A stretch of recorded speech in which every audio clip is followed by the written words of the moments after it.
நம்ம கிச்சனில் யூஸ் பண்ணுற சிம்னி வந்து வாரத்துக்கு ஒரு தடையாவது இது மாதிரி நீங்கள் க்ளீன் பண்ணிங்கன்னா ரொம்ப ஈஸியாக இருக்கும்.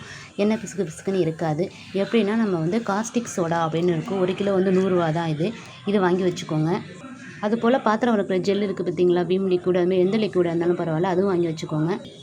க்ளோஸும் வாங்கி வச்சுக்கோங்க. இது போல் குட்டி ப்ரஷ் அதுவும் வாங்கி வச்சுக்கோங்க. ஹீட்டரில் வெந்நீர் இருக்குது பார்த்தீங்களா, அது இது மாதிரி ஒரு வாளியில் பிடிச்சி வச்சுக்கோங்க. அதில் இந்த காஸ்டிக் சோடா இருக்குது பார்த்தீங்களா, அது வந்து ஒரு ஒரு ஒரு கைப்பிடி அளவு இருந்தால் போதும். அது போட்டுக்கோங்க. அது போட்டுட்டு இந்த விம் ஜெல் இருக்குது பார்த்தீங்களா, அது கொஞ்சம் அதில் ஊற்றிக்கிட்டு நம்ம வச்சுருக்கோம்ல சிம்னியோட இந்த இது பார்த்தீங்களா, இதை போட்டு ஒரு அரை மணி நேரம் அந்த மாதிரி நேரத்தில் ஊற வச்சுருங்க. ஊற வச்சதுக்கப்புறம் க்ளவுஸ் போட்டு இந்த மாதிரி ப்ரெஷ்ஷை வச்சு நல்லா க்ளீன் பண்ணிங்கன்னா அதில் உள்ள ஆயிலெலாம் வெளில வந்துடும். ஈஸியாக இருக்கும் க்ளீன் பண்ண.